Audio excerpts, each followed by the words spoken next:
আচ্ছা, ডিরেক্ট আর inverse proportion দুটো জিনিস খুব ইম্পর্টেন্ট, ঠিক আছে? দুটো সাবজেক্টের মধ্যে কম্পেয়ার হবে এ আর বি, ঠিক আছে? বুঝতে পারলেন? এবারে এ ভ্যারিজ বি কথাটার মানে হলো A is directly proportional to B, তার মানে হচ্ছে if A increases then B will also increase, ঠিক আছে? এ যদি ইনক্রিজ করে তাহলে বি ইনক্রিজ করবে, আর এ যদি ডিক্রিজ করে বি ও ডিক্রিজ করবে, এটাকে বলা হচ্ছে ডিরেক্ট প্রপোর্শন, ঠিক আছে?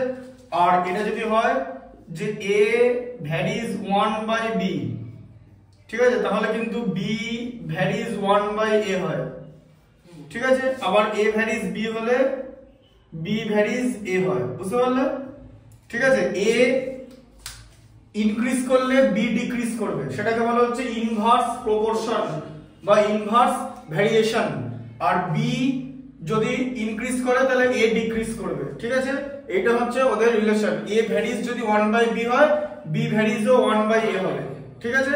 এটা প্রুফও করা যায়, প্রুফটা এখন তোমাদের নেই, ঠিক আছে? প্রুফটা না করা কোনো ব্যাপার না, প্রুফটা আমি দেখিয়ে দিচ্ছি, একটা প্রুফ দেখিয়ে দিচ্ছি, দেখো দেখো এদিকে দেখো, প্রুফ দেখো, প্রুফটা হচ্ছে এটা যে a ভ্যারিজ যদি 1/b হয় তাহলে b ভ্যারিজ 1/a হবে, প্রুফ দ্যাট, এই যে proof that b varies 1/a, কি করে হবে? a ভ্যারিজ 1/b লেখো, ঠিক আছে? আচ্ছা, সেখান থেকে কি হয়ে যাবে? a equal to k into 1/b, তাই তো? আচ্ছা, তার মানে a equal to k by b, তাই তো?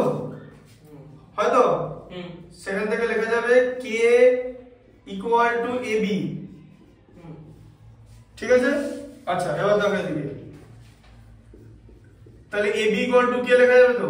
k ইকুয়াল টু যদি ab হয়, আচ্ছা, তোমাকে b ভ্যারিজ লিখতে বলেছে তো, তাহলে b টাকে লেফট সাইডে রাখো, a টাকে নিয়ে যাও, দেখো k বাই a করো, k বাই a হবে গো, এটা নিচে চলে গেল, তাহলেই তো এই লাইনটা আসে, এই যে আবার ক্রস মাল্টিপ্লিকেশন করলে এই লাইনটি পাওয়া যাবে, তাই তো?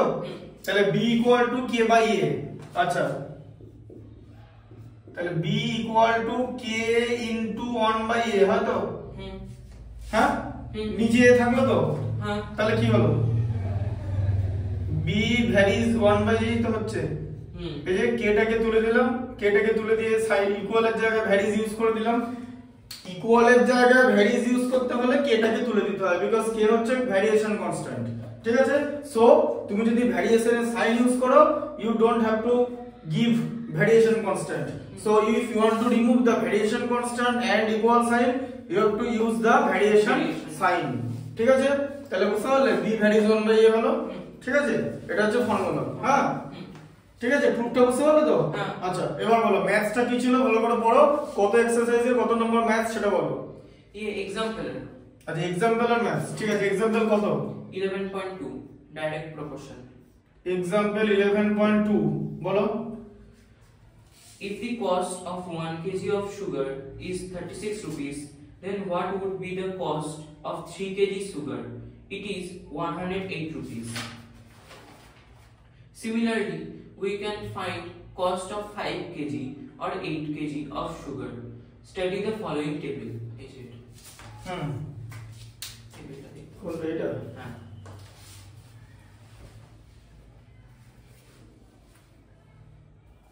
এই টেবিলটা? আচ্ছা,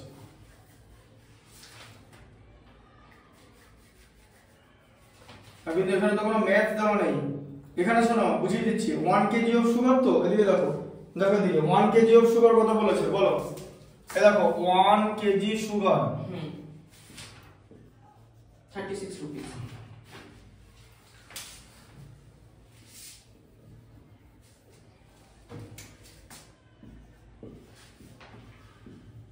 তাহলে 1 কেজি সুগার বলেছে 36 রুপিস বলেছে তো, ব্যাস তোমাকে তো হিন্ট দিয়ে দিয়েছে। এবার যত কেজি সুগার বললো, ধরো 5 কিলোগ্রাম বললো, তুমি তাহলে কি করবে? 36 কে 5 দিয়ে মাল্টিপ্লাই করবে, ঠিক আছে? তোমার 180 হবে, ঠিক আছে? 180 রুপিস। হ্যাঁ, তুমি যত কেজি বলো, ধরো 7 কেজি বলেছে, তাহলে 7 কেজি কি রকম করে করবে? 36 কে কি দিয়ে মাল্টিপ্লাই করবে? 36 into 7 kg. হ্যাঁ, into 7, ঠিক আছে? তাহলে কত? 252। বুঝতে পারলে? এরকম ভাবে হবে। তোমার তো এখানে হিন্ট দেওয়া আছে 1 কেজি বলেই দিয়েছে, মানে ইউনিটটা তো বলেই দিয়েছে। এবার যত কেজি বলবে 36 কে তত দিয়ে মাল্টিপ্লাই করতে হবে। পরীক্ষায় যা যা খুশি দিতে পারে, 100 কেজিও বলতে পারে, 50 কেজিও বলতে পারে, 10 কেজি, 25 কেজি, 40 কেজি, 48 কেজি, যা খুশি বলতে পারে। 36 কে ওটা দিয়ে মাল্টিপ্লাই হবে, because you have been given তোমাকে দেওয়া আছে 1 KG of sugar is of 36 rupees. তো যা থাকবে তাকে 36 দিয়ে মাল্টিপ্লাই করতে হবে, ওখানে তাই আছে, ওটাই চার্ট। আচ্ছা আর বলো। তারপর হচ্ছে observe that as weight of sugar increases cost also increases। হ্যাঁ, ডিরেক্ট ভ্যারিয়েশন। এই যে এদিকে দেখো 1 কেজি 36 রুপিস, ওয়েট বাড়লো 7 কেজি, তাহলে কস্টও বেড়ে গেল তো 22 রুপিস। তাহলে ওয়েট বাড়লে কস্টও বাড়ছে, তাই ওয়েট আর কস্ট এটা ডাইরেক্ট প্রপোর্শনাল। ঠিক আছে, ওটা a ভ্যারিজ b এই প্রপোর্শনে আছে। ঠিক আছে, বুঝতে পারলে? আচ্ছা আর বলো। আরেকটা एग्जांपल দিয়েছে ওর সঙ্গে। ঠিক আছে, suppose a car uses 4 liters of petrol to travel a distance of 60 kilometers. How far will it travel using 12 liters? আচ্ছা দেখো 4 লিটার ইউজ করে 60 কিলোমিটার যাচ্ছে, তাই তো? হ্যাঁ। আচ্ছা এবার এখান থেকে কি করবে, 1 লিটার ইউজ করে কত কিলোমিটার যাচ্ছে বার করতে হবে। কেন? কারণ তোমাকে ইউনিটারি মেথড করতে হবে। ঠিক আছে, এখানে এখানে ইউনিটটা আগে দেওয়া ছিল, কিন্তু এখানে ইউনিটটা দেওয়া নেই, এখানে 4 দেওয়া আছে, এখানে 1 করতে হবে। 1 লিটার ইউজ করে তাহলে কম যাবে তো, তাহলে কম হলে লেস হলে ডিভাইড হয় ইউনিটারি মেথডে। ঠিক আছে, ইউনিটারি মেথডে লেস হলে ডিভাইড হয়। 60 ডিভাইডেড বাই 4 মানে হচ্ছে 15 কিলোমিটার। 1 লিটার মানে 1 লিটার পেট্রোল ইউজ করে বা ডিজেল ইউজ করে ও 15 কিলোমিটার যায়। এবার তোমাকে কি দিয়েছে, 12 লিটার পেট্রোল ইউজ করতে। হ্যাঁ 12 লিটার পেট্রোল, 12 লিটার, তাহলে তাই করো। তাহলে 12 লিটার কত কিলোমিটার আর কি যাবে? হ্যাঁ, তো 12 লিটার পেট্রোল ইউজ করলে কত যাবে বলো? 1 লিটার যদি 15 হয় তাহলে কি হবে? 12 লিটারে 15 ইনটু কত হবে? 15 into 12, 15 into 12 তাহলে কত হলো? 180 কিলোমিটার। এই যে তাহলে 180 কিলোমিটার ট্রাভেল করবে। তাহলে তুমি এখানেই দেখতে পাচ্ছ, যদি আমি পেট্রোল বা ফুয়েল যেটার কনজাম্পশন বাড়াই, মানে 1 লিটার থেকে 12 লিটার করলাম, ঠিক আছে, তাহলে এখানেও কিন্তু 15 কিলোমিটার থেকে 180 কিলোমিটার হয়ে যাবে, তাহলে ডিসটেন্সটা বাড়বে। ঠিক আছে, যত লিটারের কনজাম্পশন বাড়বে তত ডিসটেন্স বাড়বে। তাহলে এখানে consumption of litre or consumption of fuel is directly proportional to the distance. যত আমি তেল ইউজ করব তত বেশি আমি যেতে পারবো। ঠিক আছে, this is called the direct proportion. আর বলো। আর তারপরে হচ্ছে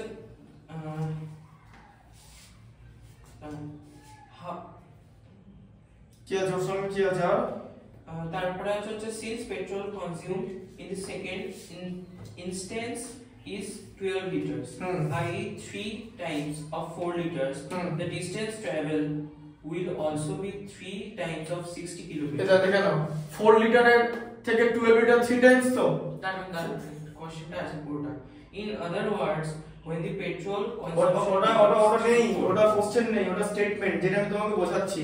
4 লিটারের 3 টাইমস 12 লিটার তো, তাহলে 60 কে 3 দিয়ে মাল্টিপ্লাই করলে 180 আসে। বোঝা গেল? এখানে 4 এর সঙ্গে 12 এর কি রিলেশন? ইনটু 3। তাহলে এখানে 60 কে 3 টাইমস করতে হবে, এভাবে করা যায়। ঠিক আছে, এই যে বুঝতে পারলে একই ব্যাপার। ঠিক আছে, এরকম করে করা যায়। আর তোমাকে তো ডাইরেক্ট প্রপোর্শন, ইনভার্স প্রপোর্শনের ম্যাথস গুলো দুটো প্রসেসে, তিনটে প্রসেসে করে দিয়েছি। কি করে প্রপোর্শন বিল্ড করে দিয়েছি তো। বলো, অসুবিধা থাকলে বলো। আর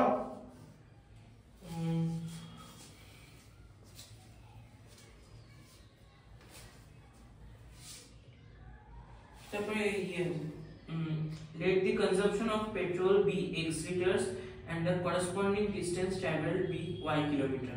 Now complete the following table. এটা করে নিয়েছি। হ্যাঁ, আচ্ছা আর বলো। আর তারপর এটা মুছছি তাহলে। এটা বাড়ি গিয়ে দেখে নেবে। হ্যাঁ।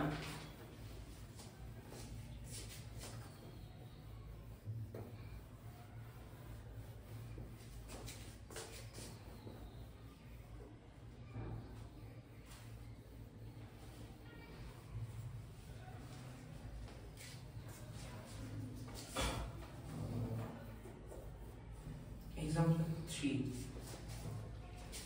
Example 3 বলো।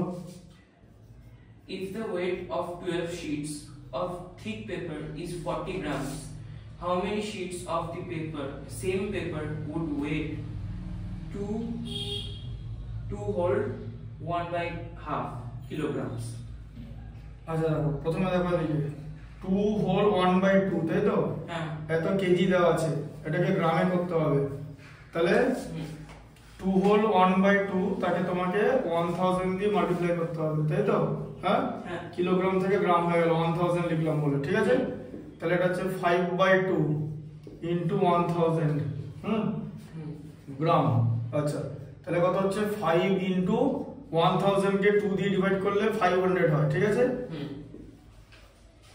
তাহলে 2500 5 ইনটু 5 এ 25 দুটো জিরো আছে 2500 গ্রাম আচ্ছা কি বলেছে আরেকবার ম্যাথটা ভালো করে পড়ো if the weight of 12 sheets of thick paper is 40 grams how many sheets of the same paper would weight 2 whole আচ্ছা এখানে তোমাকে কি বার করতে বলেছে নাম্বার অফ শীট বার করতে বলেছে তো এটাকে রাইট সাইডে নিয়ে যাও নাম্বার অফ শীট ঠিক আছে নাম্বার অফ শীট কটা 12 ঠিক আছে আচ্ছা আর এদিকে ওয়েট হচ্ছে গ্রাম ইউনিটে হচ্ছে 40 গ্রাম বলেছে তো আচ্ছা 40 গ্রামে 12টা শীট পাচ্ছ তাহলে 2500 গ্রামে কটা শীট হবে তাই তো বুঝতে পারলে 40 গ্রামে তুমি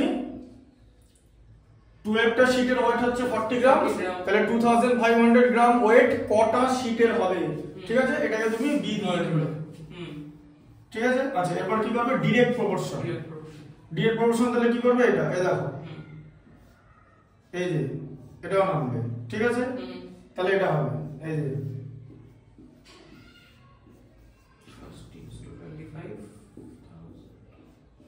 12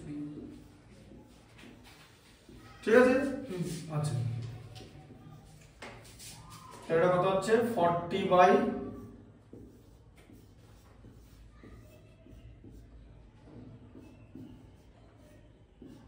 2500 ঠিক আছে আচ্ছা 40 একটা জিরো কেটে গেল আচ্ছা 4 3 তে কেটে গেল তাই তো তাহলে এখন কত আছে বুঝতে পারলে কাটাকুটিটা 1/250 ইকুয়াল টু 3/b এখানে আমি b এর ভ্যালু বার করব তাই তো আচ্ছা তাহলে b ইকুয়াল টু কত হয়ে যাবে 250 বলো এই যে ইনটু ক্রস মাল্টিপ্লিকেশন হয়ে যাবে ইনটু 3 তাহলে কত হলো 750 তাহলে 750 শীট আমি পেয়ে যাব ঠিক আছে 750 শীটস পেয়ে যাব বুঝতে পারলে হ্যাঁ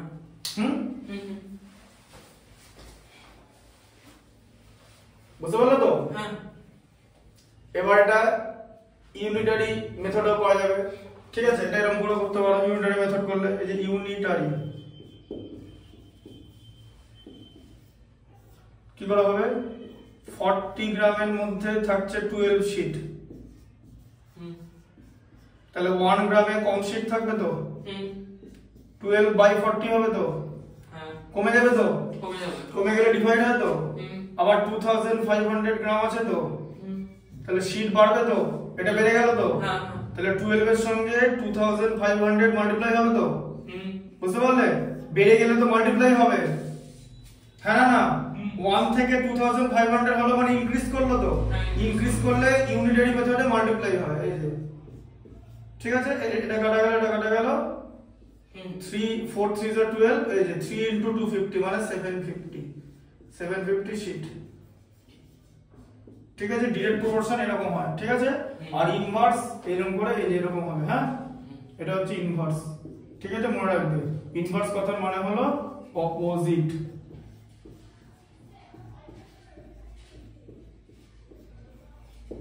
ঠিক আছে ইনভার্স মানে হচ্ছে অপোজিট বোঝা গেল কনসেপ্টটা ঠিক আছে আচ্ছা পরেরটা বলো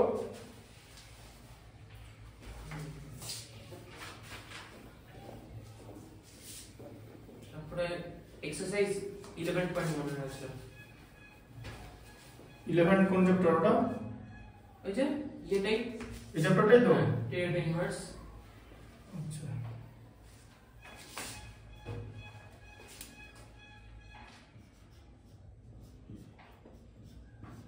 আচ্ছা 11.1 বলো 7 number question suppose 2 kg of sugar contains 9 into 10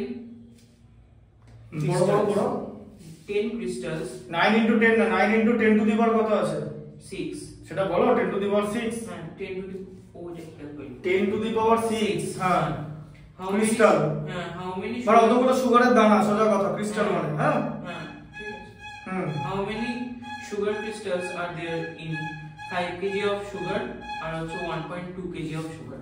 আচ্ছা তাহলে সুগার ক্রিস্টাল বার করতে বলেছে তাই তো এই যে সুগার ক্রিস্টাল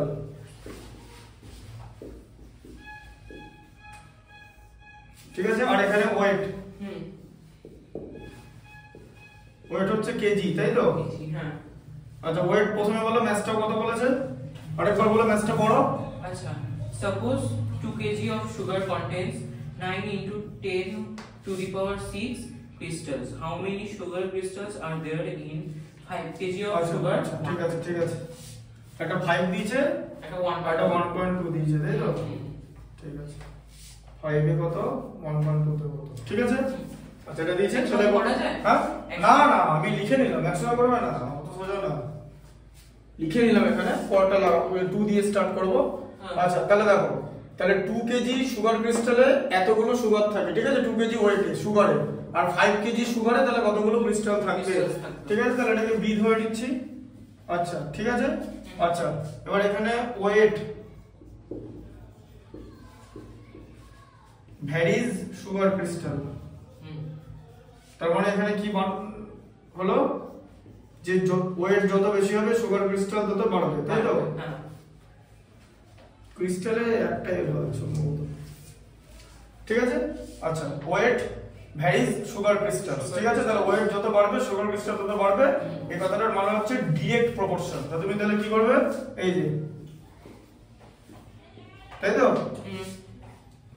তো তাহলে কি হবে এখানে দেখো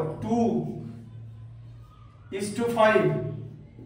double is to 10 to the 9 into 10 to the power 6 is to b তাই তো আচ্ছা এটাকে কি করব ডিভিশন মেথড করে দিচ্ছি 2/5 equal to 9 into 10 to the power 6 by b ঠিক আছে তাহলে 2b equal to 9 into 10 to the power 6 into 5 তো এই যে ক্রস মাল্টিপ্লিকেশন হলো ঠিক আছে আচ্ছা তাহলে b equal to কত হবে 9 into 10 to the power 6 into 5 by 2 ঠিক আছে আচ্ছা তো হিসাবটা কম করে করবে জানো 9 into 5 মানে কি 45 into 10 to the power 6 by 2 তাই তো 45 কে 2 দিয়ে ডিভাইড করলে কত হয় জানো 22.5 হ্যাঁ না 22.5 into 10 to the power 6 ঠিক আছে আচ্ছা 22.5 কথাটার মানে কি 225/10 তাই তো ডেসিমেলের পর একটা ডিজিট আছে into 10 to the power 6 তাহলে কত হলো 225 into আচ্ছা এটা কেটে যাবে তো এই 10 টা নিচে আছে তোমার 10 to the power 1 নিচে আছে তো 10 to the power 6 উপরে আছে তো ডিভিশন হচ্ছে তো পাওয়ারের কি হয় সাবট্রাকশন হয় তো 6 minus 1 হয়ে গেল বুঝতে পারলে তাহলে কত হলো 225 into 10 to the power 5 ঠিক আছে সুগার ক্রিস্টাল এর মধ্যে থাকবে ঠিক আছে বুঝা গেল কনসেপ্টটা বুঝতে পেরেছো আচ্ছা আবার দেখো এবার এটা কি করব 2:1.2 করলাম তো আবার 9 into 10 to the power 6 is to b তাই তো direct proportion that 2b equal to 2b equal to হ্যাঁ এবার মাল্টিপ্লিকেশন করছি হ্যাঁ এটা মাল্টিপ্লিকেশন প্রসেসে দেখাচ্ছি মাল্টিপ্লিকেশন প্রসেস মানে কি ফার্স্ট টার্মের সঙ্গে ফোর্থ টার্ম মাল্টিপ্লাই করব তো আর সেকেন্ড টার্মের সঙ্গে থার্ড টার্ম তাই তো আচ্ছা কিরকম করে করব দেখে নাও 2b আছে তো 1.2 কে লেখো 12/10 into 9 into 10 to the power 6 তো আচ্ছা 2 6 এ কেটে গেল তো,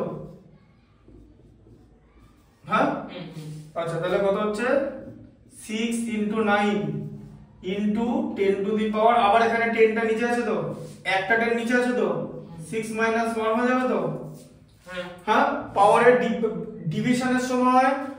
ডিভিশনের সময় সেম বেস থাকলে পাওয়ারের সাবট্রাকশন হয়, উপরে 10 to the power 6 আছে, নিচে 10 to the power 1 আছে, সেম বেস 10, তা 10 to the power 6 minus 1 হবে, ঠিক আছে বুঝতে পেরেছো? তাহলে এটা কত হলো 6 into 9 মানে 54 into 10 to the power 5 হয়ে গেল ক্রিস্টাল।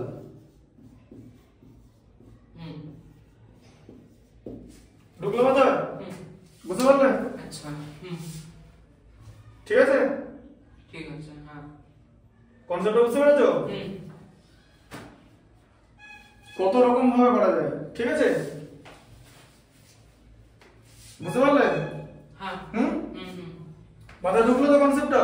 হ্যাঁ ক্লিয়ার আছে। আবার এটা কিভাবে করা যায়, এই দেখো 9 into 10 to the power 6 আছে তো, এখান থেকে একটা 10 নিয়ে 90 করা যায়, একটা 10 নিয়ে নিলে 10 to the power 5 হয়ে যাবে, এটা দিয়ে 90 করা যায়, বা 90 ধরে করো, 2 তে 90 হলে 5 এ কত হবে 225 ই হবে, সব সময় হবে 10 to the power 5 তাহলে আমি সেম রাখবো, এভাবে করা যায়, ঠিক আছে। যখন 2 তে যদি 90 হয় তাহলে 1.2 তে 54 ই হচ্ছে, 54 into 10 to the power সব 10 to the power 5 আছে, সব 10 to the power এভাবে করা যায়। তাহলে প্রথম যে 10 to the power 6 সেখান থেকে একটা 10 সরিয়ে দিতে হবে, সরিয়ে দেওয়া মানে বাদ দিয়ে দাও না, একটা 10 9 এর সঙ্গে মাল্টিপ্লাই করে দিতে হবে, আর বাকি তাহলে 10 to the power 5 রাখবে। এখানে 6 খানা 10 আছে, ঠিক আছে মনে রাখবে, একটা 10 9 এর সঙ্গে মাল্টিপ্লাই করে দিলাম, যেটাকে 90 রাখলাম, যাতে আমি সব জায়গায় 10 to the power 5 টা ইউনিটটাকে ইউজ করতে পারবো, আর না হলে ইউনিট কনভার্সন করতে হবে এরকম ভাবে, ঠিক আছে। তো এভাবে করে নেওয়া বেটার হবে, হ্যাঁ ঠিক আছে।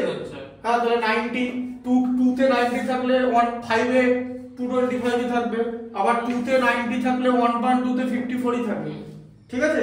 90 দিয়ে কাটাকুটি করে দিতে দিলে ঠিক আছে, একটা 10 কি ইউজ করতে হবে, অনেক রকম ভাবে করা যায়। শোনো ম্যাথসটাকে বুঝতে হবে ভালো করে, এবং নাম্বার সিস্টেম ভালো করে বুঝতে হবে যে হাউ ইট ওয়ার্কস, তাহলেই তুমি বিভিন্ন রকম পদ্ধতিতে করতে পারবে, অনেক রকম পদ্ধতি অলরেডি তোমার খাতায় 2-3টে পদ্ধতিতে করে আমি দেখিয়ে দিয়েছি, দু রকম ভাবে তৈরি করে। তবে এটাই বেশি করবে, ডাইরেক্ট হলে দুটো এরকম হবে, আর ইনভার্স হলে একটা উপরে মানে একটা নিচে আরেকটা উপরে হয়ে যাবে, ঠিক আছে, তখন বি স্ট্রেট হয়ে যাবে ইনভার্স হলে। হ্যাঁ তার আগে এখানে ভ্যারিজে 1 ওটা লিখতে হবে, তাহলে সেখান থেকে বোঝা যায়, ঠিক আছে বুঝতে পারলে? এইভাবে লিখতে হবে। আচ্ছা আর বলো। আর তারপর হচ্ছে ইনভার্স প্রপোর্শন থেকে আছে।